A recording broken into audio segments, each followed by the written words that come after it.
Queremos decirles que al momento hay más ya de 1000 círculos de estudio en el país. Uno de los puntos del temario del círculo de estudios deriva de un libro que escribió Rafael Barajas, el Fisgón, que es además el coordinador del Instituto Nacional de Formación Política de Morena. Ese texto se llama Ciclos Revolucionarios y Ciclos Contrarrevolucionarios. Y como hay ciclos revolucionarios, pues no se da nada más en un país, sino en general se asocian a nivel internacional. Por ejemplo, uno de los temas que más trata ahí el Fisgón es el periodo de ascenso revolucionario que se dio alrededor de la Revolución Francesa y de la independencia de los Estados Unidos de Norteamérica.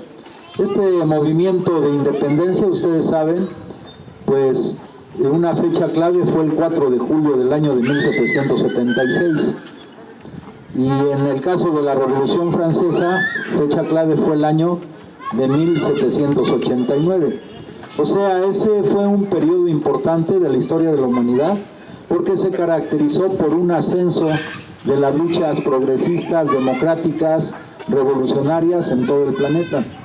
A eso, pues es un antecedente, digamos, de las luchas libertarias en América Latina.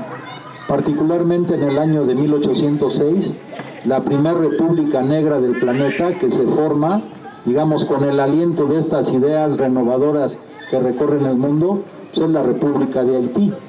Incluso en Francia, en la Revolución Francesa, en el Parlamento francés había un grupo de franceses solidarios con el movimiento haitiano, los Amigos de Francia.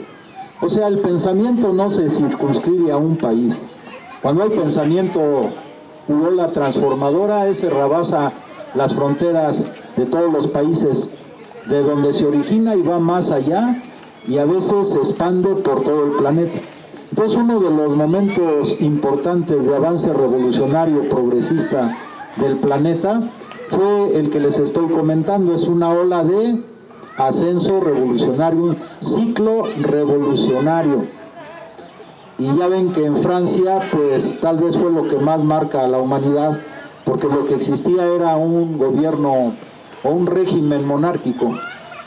Como hemos dicho en otras ocasiones, ya me imagino cuál era la expectativa del pueblo cuando llevaron a Luis XVI a la guillotina, porque había la idea de que los reyes eran de sangre azul. Me imagino el escenario, ¿no? Si al llevarlo a la guillotina iba a salir sangre azul, pero como salió roja, entonces muchos mitos cayeron, y eso generó un fervor revolucionario muy grande, o sea, una transformación del pensamiento, una revolución de las conciencias. Ahora, este periodo, ustedes saben, después pues vino la restauración monárquica en Francia. O sea, no siempre es en ascenso, hay periodos de ascenso revolucionario y luego hay periodos de retrocesos o de ascenso contrarrevolucionario. En el caso de nuestro país, pues el fenómeno más reciente es un periodo de retrocesos muy grande, marcado con el periodo neoliberal. Pero ustedes saben que el periodo neoliberal no solamente fue en México, es un fenómeno mundial.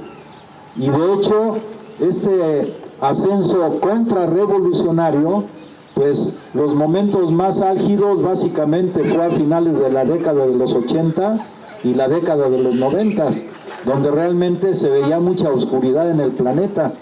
Incluso los teóricos neoliberales llegaron a escribir varios libros que inundaron la mayor parte de las universidades de todo el planeta, o sea, moldearon también el pensamiento de los profesionistas de las nuevas generaciones. O sea, no nada más fue un retroceso, digamos, desde el punto de vista económico, sino también desde el punto de vista intelectual, desde el punto de vista ideológico, desde el punto de vista político. Es la subordinación de todas las fuerzas productivas, intelectuales, de todo el planeta a una minoría que pretendía controlar todo el mundo, sobre todo las élites de la política internacional.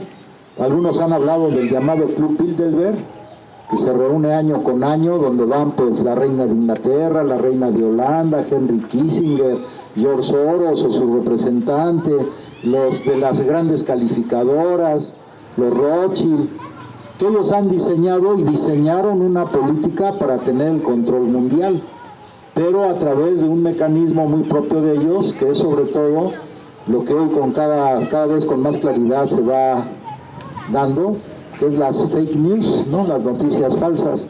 Entonces, este periodo de política neoliberal, de política de posverdad, de mentiras, pues está dando paso a una nueva etapa a nivel planetario, no nada más es México, a nivel planetario, de resurgimiento de las fuerzas democráticas, progresistas, nacionalistas, revolucionarias en cada uno de los países del planeta. Lógicamente no hay un esquema único, que esto es lo que quiero tratar. Cada pueblo decide su propio camino, cada pueblo decide su propio rumbo, dependiendo de sus condiciones propias, de su historia, de su idiosincrasia, porque de lo contrario caeríamos también en actitudes dogmáticas. Pensar que una experiencia positiva en un país es buena, puede sacar al país adelante, y repetirla mecánicamente en otros países, pues nos va a llevar a fracasos. Más bien es aprovechar las experiencias positivas de algunos países para que nosotros con nuestra propia idiosincrasia, propia historia, construyamos una forma nueva que garantice o que acerque más cada vez la felicidad del pueblo. El punto número 5 del proyecto alternativo de nación del licenciado Andrés Manuel López Obrador trata fundamentalmente el tema de política exterior, y ahí recalca mucho cómo se va a llevar a cabo la política exterior del gobierno mexicano y cómo se está llevando a cabo en este momento la política exterior del gobierno que encabeza el licenciado Andrés Manuel López Obrador. Quiero decir, y lo recalco mucho, que el licenciado López Obrador es el presidente de la República y que de repente algún secretario del gabinete emite alguna opinión que no fue consultada con el licenciado López Obrador y que pues se va por la libre, ¿no? Acabamos de ver hace unos días la opinión del secretario de Hacienda en relación a la edad de retiro de los trabajadores. El licenciado López Obrador tuvo que ser muy claro, o sea, dice, mientras yo esté en la presidencia de la República, no se va a modificar la edad de retiro. Puede haber algún juicio económico, algún juicio de carácter técnico-administrativo, pero fundamentalmente las decisiones que se toman en el país son de orden político para beneficio de nuestro pueblo. Digo, quiero recalcar esto, porque también así puede ser en otros ámbitos. Hasta ahorita el que se ha presentado es el ámbito económico, porque también vimos que aunque el anterior secretario de Hacienda fue designado por el licenciado Andrés Manuel López Obrador, ya después de que va pasando el tiempo, como algunos traen todavía muy pegada la concepción neoliberal, pues piensan que lo que plantea el licenciado López Obrador no se puede realizar porque se educaron en esos cánones, con esos paradigmas, pero al final de cuentas el presidente es el licenciado Andrés Manuel López Obrador, y si él plantea que desde el punto de vista económico se tiene que orientar el esfuerzo en tal sentido, pues aunque existan algunos técnicos administrativos, doctores incluso en economía, etcétera, pero que no se apeguen al proyecto que está planteando el licenciado López Obrador, pues se tiene que revisar, como ya pasó con el secretario de Hacienda anterior. Hago esta observación porque el punto número 5 del proyecto alternativo de nación del licenciado López Obrador es muy clara. O sea, nosotros vamos a guiar la política exterior por principios históricos que no son inventados por el propio licenciado y que emanan de la lucha más profunda de nuestro pueblo, sobre todo por mantener siempre garantizada la soberanía nacional. O sea, no es que nos va a imponer nadie de fuera, ni el Fondo Monetario Internacional, ni el gobierno norteamericano, ni el Banco Mundial. Es la política soberana. Es el principio fundamental de nuestra política exterior. La soberanía nacional. Es uno. Número 2, a lo mejor no es el orden, pero quiero recalcarlos. Entonces, si opera al interior la soberanía nacional, evidentemente que la política exterior de nuestro gobierno hacia afuera pues también debe basarse en el respeto a la soberanía nacional de otros pueblos. Eso va asociado con el principio de la autodeterminación. Cada pueblo se autodetermina, cada pueblo se da por sí mismo la forma de gobierno que más convenga a sus intereses, a su desarrollo histórico, a su lucha por consolidar precisamente su soberanía nacional y su independencia nacional. Por eso es que, desde mi punto de vista, el licenciado Andrés Manuel López Obrador, cuando la derecha mexicana y extranjera lo ha querido forzar a que reconozca el gobierno de Guaidó en Venezuela, pues se equivocan, porque Guaidó se autoproclamó presidente de Venezuela, no fue electo, no es resultado de ninguna elección. Pudo ser en su momento el presidente o el coordinador del órgano legislativo en Venezuela, pero pues ni la Constitución ni nadie le da ese rango. Pero además ya sabemos que con los impostores el único lugar que tienen en la historia es, como dicen, el basurero de la historia, donde está Guaidó, ¿sí? Pero si vinieron a nuestro país algunos jóvenes representantes del grupo de Guaidó, los acogió y los protegió la dirección del Partido Acción Nacional, lo llevaron al Parlamento Nacional, le dieron tribuna, y luego ese que vino a hablar aquí ya lo andaban metiendo preso en Colombia por andar haciendo acciones ilegales. Colombia, que es gobierno de derecha, ¿no? Entonces, el tema es que el gobierno mexicano, de acuerdo al punto 5 del proyecto alternativo de nación, mantiene estos principios a nivel internacional de autodeterminación de los pueblos. Cada pueblo se dé el gobierno que mejor considere. Y eso además el licenciado plantea, pues está enmarcado en nuestra Constitución en el artículo 39. O sea, el pueblo tiene en todo momento el derecho de darse la forma de gobierno que mejor considere. Eso incluso sin, como dijéramos, sin consultas, ¿no? Es un artículo constitucional, ¿no? Otro tema relevante de la política exterior del gobierno nacional es el tema de la no intervención en los asuntos internos de otros pueblos. ¿Por qué? Porque nosotros hemos sufrido en carne propia el intervencionismo norteamericano sobre todo. Y si nos referimos a América Latina, hay un libro que escribió Gregorio Seltzer, donde fundamenta más de 8,000 intervenciones de los norteamericanos en todos los países de América Latina. 8,000. Unas son armadas, otras son a través de golpes de estados, otra es llevando sus cañoneras frente a las costas de los países a los que quiere presionar y chantajear, otras son a través de las presiones económicas, otras son como en nuestro país con Victoriano Huerta y el embajador norteamericano. O sea, las intervenciones son diversas, económicas, chantajes financieros, militares directas, indirectas, etcétera, etcétera, ¿no?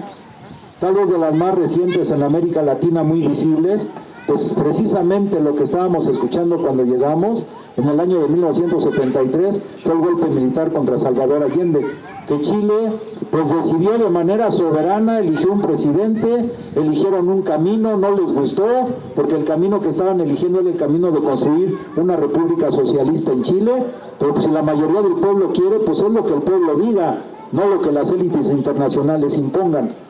Es golpe militar con la intervención de la Agencia Central de Inteligencia y algunas transnacionales, como la ITT sobre todo, y otras más. Pero no solamente eso, ahí murieron más de 20,000 chilenos y se llenaron las cárceles y mataron artistas muy relevantes como Víctor Jara.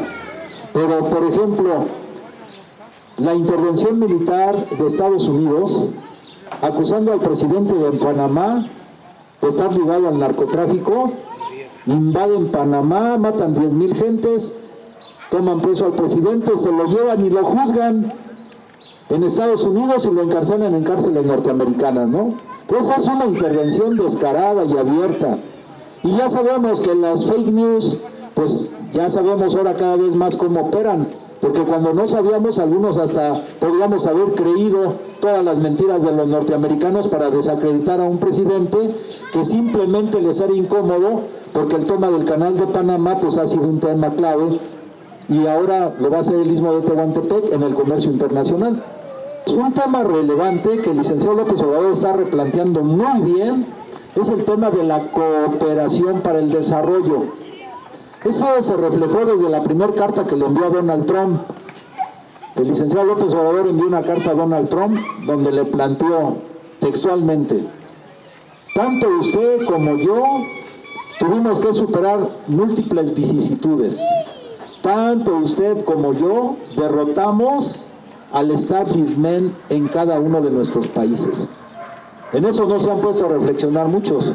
Aquí derrotamos la mafia en el poder, la oligarquía, pero en Estados Unidos Donald Trump también derrotó al llamado Estado Profundo, el Deep State, o igual pues la mafia que impuso por varias décadas, bueno, desde la caída de las Torres Gemelas, o el derrumbe de las Torres Gemelas, una línea de acción que es suprapresidencial, es una mafia que gobierna y que le va imponiendo a los presidentes un modo de acción o de actuar. En esa carta el licenciado López Obrador le dice que el problema de la migración se tiene que resolver de manera integral, es decir, tomando en consideración a los pueblos de Centroamérica. No va a ser una resolución entre Estados Unidos y México, es una resolución integral. Y una parte o una de las fuentes de la migración hacia Estados Unidos de Norteamérica, pues no es México solamente, son sobre todo Guatemala, Honduras y El Salvador. Entonces el licenciado López Obrador insistió en que en lugar de utilizar miles de millones de dólares en la construcción del muro, o como lo hizo con Calderón, en la compra de armamentos para contener el flujo migratorio, mejor esos miles de millones de dólares se utilicen para generar fuentes de empleo en los países donde se origina la migración. Ahora, como Donald Trump pues tiene su criterio propio también, el gobierno mexicano ha dado un paso muy grande en el sentido de que si aquí está siendo exitoso el programa que se llama Sembrando Vida, sobre todo en la región de Chiapas, que básicamente consiste en que se integran a la siembra de árboles frutales y maderables campesinos, familias campesinas, en el caso de México con un apoyo de 5,000 pesos mensuales, hago un paréntesis, pues ya nos imaginamos, ¿no? Si en esas regiones de Chiapas, con anterioridad, en el periodo neoliberal, las personas no comían 3 veces al día, comían 2 veces o 1 vez. El salario mínimo nunca lo disfrutaron. Ahora es trabajar un mes, pues es casi más del doble del salario mínimo, son 5,000 pesos. Pero si de una familia se integran 2 a sembrar, pues ya son 10,000 pesos. No está impedido en la ley, el esposo y la esposa. Puede ser hasta un hijo, son 15,000 pesos, si hay 3 integrantes de la familia. 15,000 pesos, muchas de estas familias no los habían visto juntos en mucho tiempo. O sea, es un cambio de vida. Entonces, abre una perspectiva para pensar más si uno se queda en el lugar donde nació o se va con riesgos a otro lugar. A lo mejor aquí no lo vivimos bien porque seguramente aquí de la industrial una buena cantidad de las familias gana alrededor de 15,000 pesos o más, ¿no? Pero en provincia es otra cosa. Entonces eso ha avanzado muy bien y ayuda a que la gente en su propia tierra tenga otra perspectiva y que solamente migren, como dice López Obrador, pues los que por gusto lo quieran hacer. Este programa ahora se ha extendido en principio a Salvador, a la República del Salvador. Y ahí ya son varios miles de personas que están con este programa, pero es una perspectiva nueva porque en El Salvador, aparte del tema de la miseria, pues también está el tema de los escuadrones de la muerte, la inseguridad y demás. pero también tienen un nuevo presidente que al parecer pues hasta hoy con otra mentalidad, y eso entonces ayuda, pero el problema se está resolviendo desde atrás, digo, bueno, más al sur de la frontera nacional, más atrás, más hacia el sur de los Usumacinta y el Grijalva, ¿no? Pero ese es el tema de cooperación para el desarrollo. Es dar recursos económicos para ayudar al desarrollo de las zonas que son origen de migración. Ahora que fue la reunión del grupo de los 20, el licenciado Andrés Manuel López Obrador envió una carta sobre este tema, porque el problema de la migración es un problema mundial. Entonces a Europa están migrando, pues los sirios, por ejemplo, donde ahorita otra vez se encendió la guerra con Turquía, o con la intervención más bien de Turquía, o están yendo los libios, que por la acción de tanto del gobierno norteamericano y del francés, pues derrocaron a Muammar el Gaddafi, que Libia era de los países africanos el que tenía, fíjense, el mayor índice de calidad humana, pero a juicio de los gringos pues era un dictador y había que derrocarlo. Pues hay una migración muy fuerte. Afortunadamente el pueblo libio ya está retomando nuevamente pues las formas propias de lucha, ¿no? Pero también así vemos, como hubo la revolución de los colores en varios países de África, pues también hay migración, y de algunos países asiáticos a Europa. Entonces el esquema que planteó México pues es un esquema que está revalorando los países europeos para ayudar a crear fuentes de empleo en los países donde ha habido conflictos que además los mismos países europeos han causado, ¿no? Entonces, miren, es como una revolución de la acción a nivel internacional. Si aquí estamos tratando de hacer una revolución de las conciencias, bueno, este es un cambio de paradigma, pero que México en primerísimo lugar lo está impulsando a nivel mundial, lo cual es altamente relevante.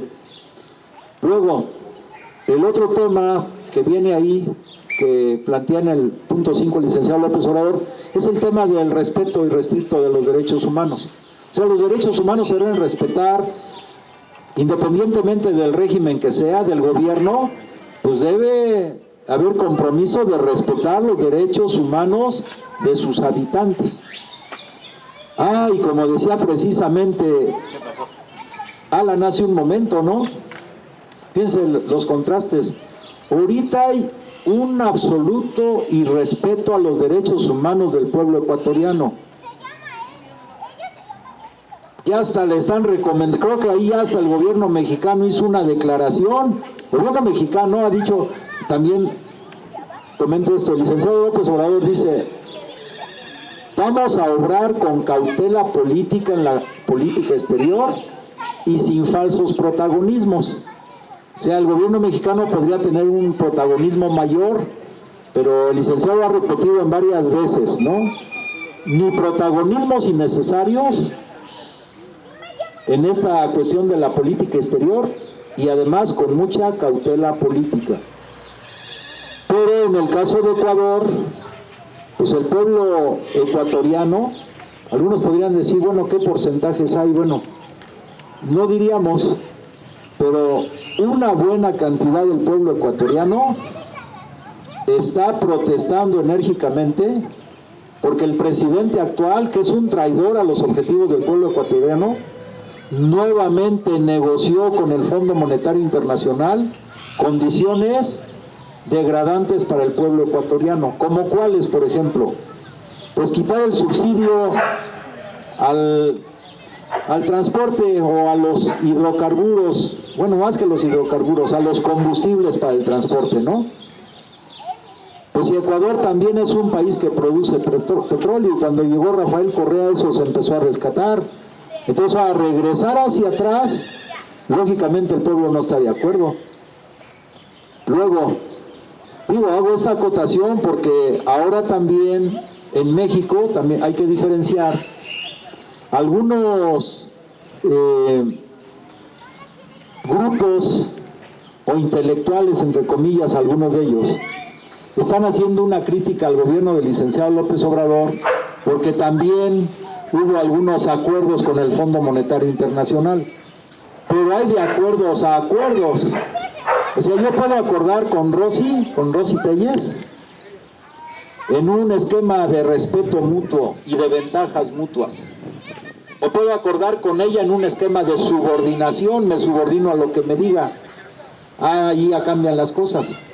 Entonces el Fondo Monetario Internacional yo puedo acordar siempre y cuando no se ponga en riesgo los principios básicos de soberanía de nuestra patria. Pero si acuerdo de manera subordinada como lo hacía Peña Nieto o Calderón, bueno, pues entonces ahí ya estoy dejando de lado los intereses de nuestro pueblo y lo estoy subordinando a lo que me impongan los organismos internacionales. Es diferente, lo quiero señalar porque la cosa no es pareja. Cuando vino Christine Lagarde del Fondo Monetario Internacional y habló con el licenciado Andrés Manuel López Obrador, yo me supongo, es una cosa irónica, que yo creo que Christine Lagarde iba pues muy contenta porque el gobierno mexicano está aplicando políticas de austeridad.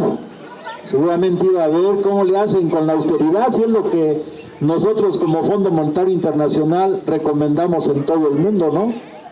O el Banco Mundial. Entonces, cuando el licenciado le explicó en qué consiste la austeridad que aplica el gobierno mexicano, pues nada tiene que ver con la austeridad que promueven los organismos internacionales, ¿no? Porque ellos plantean una austeridad en recorte presupuestal a educación, a salud, lo clásico, y otras restricciones para el pueblo. Pero la austeridad que aplica el gobierno que encabeza López Obrador es una austeridad de tipo diferente, de calidad distinta. Esa es la austeridad en relación a que los altos funcionarios no pueden tener salario superior al presidente, a la rebaja del salario del presidente a la mitad, a que los altos funcionarios ya no van a ser beneficiados con el seguro médico de gastos mayores, a que ya no hay viáticos, a que ya no utilizan aviones, helicópteros propios del Estado, etcétera, etcétera. Son dos tipos de austeridad diferente, ¿no? Entonces el licenciado López Obrador ha planteado negociaciones con organismos internacionales, pero no bajo las reglas y subordinados a lo que ellos digan, sino dependiendo de las necesidades de nuestro pueblo, que es otra cosa totalmente diferente. Entonces no nos pueden meter en el mismo molde. O alguien que dijera, no, pues a Lenín Moreno lo están corriendo porque negoció con el Fondo Monetario Internacional, pues entonces si el licenciado López Obrador negocia con organismos internacionales, pues vamos a hacer lo mismo. No, porque la negociación, los términos de la negociación son distintos. No es lo mismo un presidente traidor a su pueblo que un presidente que está viendo por el beneficio del pueblo. Yo creo que varios de ustedes leen a Jalife, ¿no? Y Jalife en uno de los videos últimos hace una crítica dura porque a juicio de Jalife los términos en que se negoció el TEMEC, o sea el Tratado México, Estados Unidos, Canadá, dice nos fue muy mal. Y él recalca el tema de que, por ejemplo, en medicinas dice, pues ahora estamos subordinados a que no podemos utilizar patentes genéricos, de algunos genéricos, y tenemos que esperar todavía varios años más porque eso se negoció en el TEMEC. Bueno, si eso estuvo mal, aquí el tema es que hay que ver la circunstancia. Ese TEMEC se negocia cuando el licenciado López Obrador apenas es presidente electo, él no está en funciones. Lo que se logró con la intervención del licenciado López Obrador, aún no siendo presidente electo, es que ya venía junto con todo lo que se firmó un capítulo adicional que iba a someter a México en el tema energético. Es decir, lo que López Obrador rescata es que como hubo una delegación en las negociaciones del TEMEC del gobierno anterior de Peña, pero también una representación de nuestro presidente electo, lo que dice el licenciado, nosotros, pues eso ya iba avanzado, eso ya se venía cocinando por años atrás. pero centramos la atención en que no podíamos ceder en el tema de la soberanía energética. Pues de varias hojas, no sé, decenas, se logró echar abajo todo eso. ¿Qué tan importante es la política exterior? Es muy grande porque miren, la principal fuente de ingresos en este momento para nuestro país ya no es el petróleo, por desgracia. Lo puede volver a hacer, porque tenemos nuevas reservas petroleras que se han encontrado y tenemos tecnología y tenemos técnicos científicos de alto nivel bien preparados. Pero ahorita la principal fuente de ingresos es las remesas que llegan por la vía de los mexicanos que están trabajando en Estados Unidos. Son históricas, 35,000 millones de dólares anuales. Hace poco eran 20,000, 20 y tantas mil, pero ahorita son 35,000. Y por otro lado, como históricamente el gobierno norteamericano ha presionado a gobiernos progresistas de nuestro país, ahora tenemos también una ventaja que igual no se ha analizado suficientemente, que en Estados Unidos hay varios millones de mexicanos residentes. De acuerdo a algunos cálculos, Calife me refiero, dice que hay 55 millones de latinos, de ellos la mayoría mexicanos, que evidentemente van a jugar un papel destacado en la política de los Estados Unidos de Norteamérica. Entonces nosotros no somos una isla, y aunque la mayor relación de México es con Estados Unidos, también es hacia el sur, pero también es en todo el planeta. Por ejemplo, uno de los proyectos estratégicos del gobierno actual es la construcción del corredor para trenes rápidos con la transportación de contenedores y ahora también de personas entre el Golfo de México y el Océano Pacífico. Bueno, ¿eso quién lo va a utilizar? México, pues son los países del mundo en el comercio internacional. Es una referencia fundamental. Y también por otro lado, como México mantiene la mayor cantidad de relaciones comerciales con los norteamericanos, pues hay una franja en todo el norte del país de 20 a 30 kilómetros de distancia con la frontera, donde pues es una zona donde ya se duplicó el salario mínimo, se redujo el IVA a la mitad, se redujo el impuesto sobre la renta al 20%, y hay una serie de programas muy importantes también para desarrollar esa zona, una zona estratégica. En el mundo se está creando una nueva era. Esa nueva era no todos la captan desde mi punto de vista. Y haciendo un análisis detallado, es una era que llamamos de esta forma: es una nueva era de independencia y paz mundial. Fíjense, dos conceptos: independencia y paz mundial, donde México está siendo ejemplo de cómo se pueden hacer las cosas a nivel internacional. ¿Por qué decimos de independencia y paz mundial? Y diríamos algo más: en un entorno, algunos le llaman multilateral, le podemos también llamar multipolar. O sea, estamos pasando de un mundo unipolar, donde Estados Unidos era el centro de las decisiones mundiales, impuso su política junto con Inglaterra, el modelo a todo el planeta, y pues llegaron a pensar que ya era el fin de la historia, ¿no? Como escribió Francis Fukuyama su libro. Ya llegamos a lo máximo, ya no hay desarrollo social, ya se pasó del comunismo primitivo, esclavismo, feudalismo, capitalismo, intentos de socialismo y neoliberalismo. Es la cúspide ya, ¿no? Sí, pero o sea, el neoliberalismo es una forma del desarrollo capitalista, ¿no? Pero neoliberalismo, el fin de la historia, pues ya se fue al basurero de la historia, ¿no? Digo, López Obrador casi cada semana en su conferencia matutina habla, dice, decretamos el fin del neoliberalismo, o sea, esa política ya. Ahora hago un paréntesis. A lo mejor a algunos les sorprenderá. Yo fui profesor de la Escuela Superior de Economía del Politécnico varios años, 3 lustros y un cacho. Y entonces, ahora podemos decir aquí como economistas que están de este lado, que por ejemplo el tema de la microeconomía, que se basa en las preferencias del consumidor, es basura neoliberal. Y todas las universidades del planeta, o casi todas, están infectadas y llenas de la literatura de microeconomía, basado en conceptos subjetivos que nada más fueron diseñados para ir engañando a la gente, y muchos economistas profesionales del planeta están formados en esos conceptos, o sea, se la creyeron. Y si vamos al tema de macroeconomía, porque pues allí estudiamos una maestría en desarrollo económico y vimos microeconomía, macroeconomía. Yo soy profesor de matemáticas, ¿no?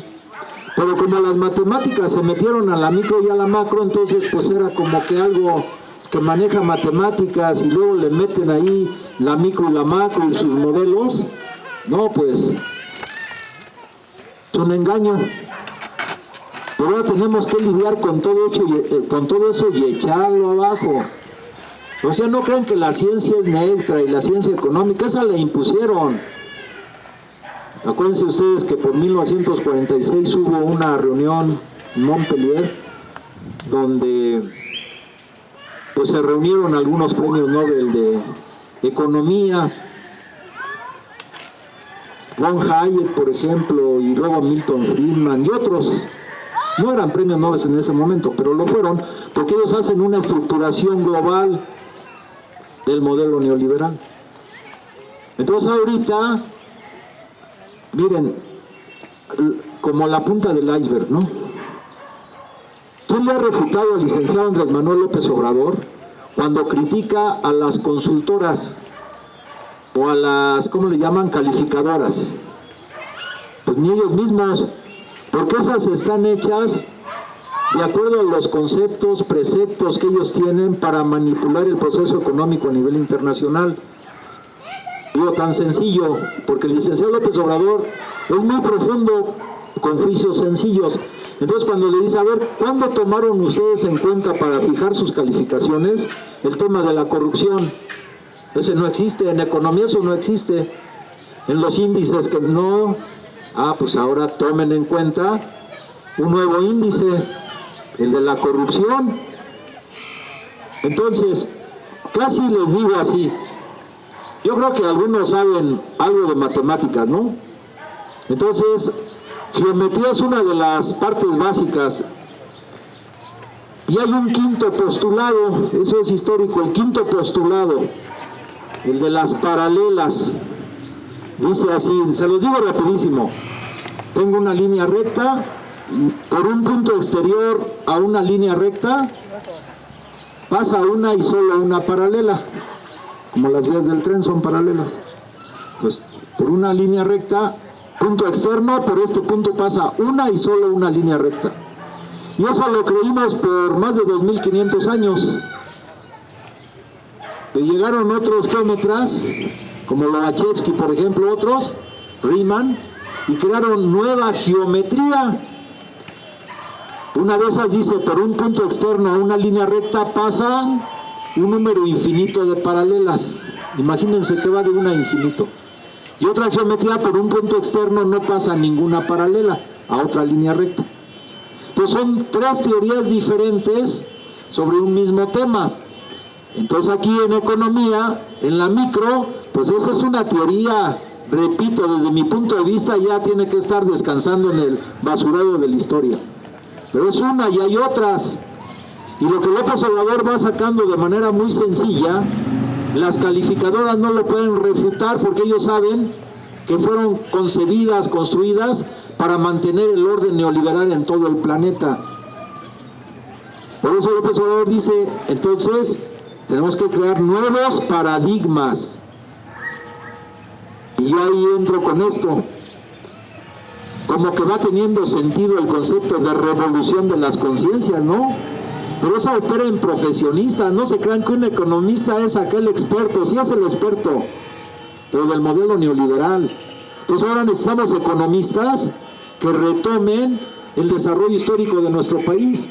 Y López Obrador lo está haciendo, miren, de manera tersa, como dice, sin confrontaciones innecesarias. ¿Cómo? Pues entonces, regresando al ejemplo de economía, y con esto ya concluyo este paréntesis. Entonces había una materia que se llamaba geografía, pero en el periodo neoliberal la quitaron. ¿Por qué? Porque en geografía pues tú vas viendo los recursos naturales, el petróleo, las minas, entonces se les quema una radiografía, ya eso no, eso que lo sepan los extranjeros, acá ¿para qué lo quieres? Quitaron esa materia. Luego era muy importante en los programas de gobierno, antes del periodo neoliberal, el desarrollo regional, regiones, por ejemplo. Fíjense nada más la magnitud de las cosas y a dónde venimos a parar. Hoy en el periodo de Echeverría se desarrolló un programa que era de desarrollo regional, que le llamaron el Pujal-Coy, son 2 ríos, en la zona básicamente de San Luis Potosí, Tamaulipas, Veracruz, más San Luis. Y el proyecto era que esa región iba a ser el granero de América Latina, el granero de América Latina. Entonces, ¿qué iba a hacer Estados Unidos, Canadá, Argentina con la exportación de varios cereales? Este iba a ser el granero, así estaba.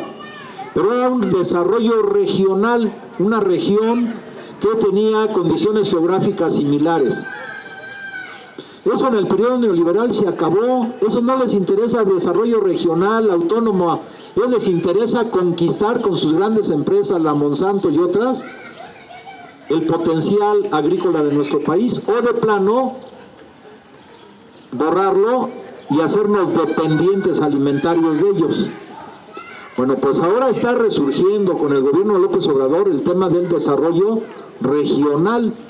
Y era una materia básica en economía que se fue desplazando por las cuestiones financieras. Me gustaría hablar más de esto, pero ya fue largo el paréntesis. No hay perspectiva de un desarrollo de política independiente en el tema exterior. Bueno, pues ahorita hay una revolución, y debe ser una revolución educativa profunda. Ya empezó a nivel primaria, porque otra vez ya está el libro de geografía, por cierto, es muy bonito, ¿no? Y ya está otra vez la materia de civismo, y ya otra vez el contenido de historia, pero a nivel medio superior pues otra vez tiene que venir filosofía, y seguramente vendrá ética también, y lenguas. O sea, aunque se da a veces de manera muy mecánica todo el tema de las raíces latinas, etcétera, pero pues son humanidades. Y también seguramente se van a incorporar las lenguas vernáculas, ¿no? O sea, es un cambio de paradigma. Bueno, entonces a nivel mundial, compañeros, estamos viviendo una nueva era, y con esto concluyo, es una era multipolar, que de manera autónoma cada país, cada pueblo decida su propio destino. ¿Y cuáles son los que están en esa posición? La región del planeta más avanzada en este momento es Asia. Piense, y puede haber una gran alianza con los países de América Latina, que para allá va desde mi punto de vista. ¿Por qué? Porque en Asia está Rusia. Estados Unidos ya no le impone a Rusia, ya no es Gorbachov ni Yeltsin, el borracho de Yeltsin, pariente tal vez de Calderón, eso ya no están decidiendo la política de Rusia. O sea, es otra mentalidad. Y para más claridad, el 30 de septiembre del año 2015, cuando Rusia interviene militarmente en Siria, a petición del gobierno sirio, de acuerdo al derecho internacional, Estados Unidos pierde su hegemonía militar en el planeta. Este planeta es otro. Entonces, Rusia de manera autónoma e independiente. China, Estados Unidos ya, el déficit comercial mayor es con China. El país que tiene el mayor déficit comercial en el planeta es Estados Unidos. Ya la hegemonía que imponían ellos, ya no. Y si hablamos de la hegemonía financiera, pues ya hasta Londres está mejor aceptando cada vez más la cuestión de la moneda china. O sea, es un reacomodo mundial. Compañeros, entonces hagan de cuenta que estamos en la colonia industrial, ¿no? Y se está incendiando acá la colonia Estrella y la Tres Estrellas. Y entonces aquí diríamos, pues aquí todo está bien. Digo, no es que se están incendiando. Pero si están incendiando alrededor, pues se va a incendiar acá. Si está habiendo un cambio mundial, lo está viendo acá y viceversa. Entonces, países que están creando polos de desarrollo y de decisiones independientes, Rusia, China, la India, que es potencia en software a nivel mundial, que está ¿cómo se llama en Estados Unidos? El lugar donde están los que están desarrollando toda la ciencia de la informática y pero ¿cómo se llama? Silicon Valley, ¿no? Pues en la India hay no sé cuánto Silicon Valley o por lo menos otro superior, pero tienen sus decisiones independientes. Los dos países que por largo tiempo se han mantenido con una posición independiente, aunque los gringos han querido echarlos abajo, dos, yo aquí hago un reconocimiento especial. Uno de ellos es Cuba, que a algunos les pesa. ¿Por qué Cuba? Pues Cuba ya inventó 4 vacunas contra el cáncer, tiene el programa de salud más relevante a nivel planetario, y además la vacuna contra el vitiligio, y no solamente eso, desarrolló el programa de alfabetización Yo Sí Puedo, que se aplica ya a casi 80 países. Con ese programa han sido alfabetizados pueblos enteros, como Bolivia, por ejemplo, Venezuela, etcétera. México en algunas regiones, sobre todo en Michoacán con el gobierno en ese momento, y Oaxaca también, pero no están alfabetizados. Se inició, pero se truncó. Pero pues Cuba, o sea, Cuba no hace lo que le digan los gringos, ni lo que diga el Fondo Monetario Internacional, a pesar del bloqueo. Es un país con mucha dignidad. Tiene sus problemas porque pues nada es así bien, tienen sus problemas propios, pero con mucha dignidad ellos salen adelante. Y otro que es menos conocido es Corea del Norte. Y ahora más ojos se ponen en Corea del Norte, porque ya hasta Donald Trump fue a visitar Corea del Norte. Y Corea del Norte, después de la guerra de Corea, que fue de 1950 a 1953, pues los gringos tenían la idea de... ¿Qué dijo Donald Trump cuando llegó? Ya lo hemos dicho, ¿no? Va a llover furia y fuego sobre Corea del Norte. Y de repente empezaron a llover fuegos artificiales y cartas de las que se enamoró Donald Trump, que le dirigía a Kim Jong-un, ¿no? ¿Por qué? Porque lo que está detrás de eso es que Corea del Norte tiene sus armas termonucleares y misiles de largo alcance que alcanzan cualquier ciudad del planeta. Y es el país que tiene más submarinos que cualquier país del mundo, aunque eso no dicen. Dicen que se está muriendo de hambre, que hay un dictador, que el pobre pueblo que no soporta. Piensa lo que no soporta Corea del Norte. No soporta que todo el sistema de salud es absolutamente gratuito. No soporta que todo el sistema de educación es absolutamente gratuito. Y que a partir de este año todos los coreanos pueden tener el grado de licenciatura. No soporta que la vivienda es gratuita. Qué pueblo tan sufrido, ¿no? Corea del Norte. Pues Bolivia, el año pasado, como su economía creció al 5%, 6%, Evo Morales decretó duplicar el aguinaldo para el pueblo boliviano. Seguramente van a decir, también no soportan los bolivianos un gobierno como el de Evo Morales, ¿no? Venezuela es un caso especial. Pero miren, desde enero que asumió la presidencia, que ganó legítimamente, que eso ni la ONU no se ha prestado como la OEA, que la ONU reconoce a Hugo Chávez como presidente, a Nicolás Maduro como presidente de Venezuela.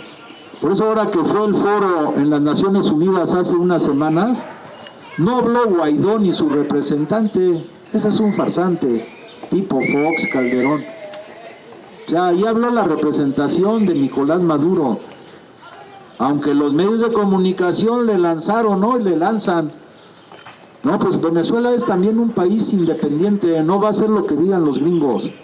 Aunque intentaron asesinar a Nicolás Maduro, Y luego pues han armado los grupos mercenarios alrededor de su frontera en Brasil y en Colombia sobre todo.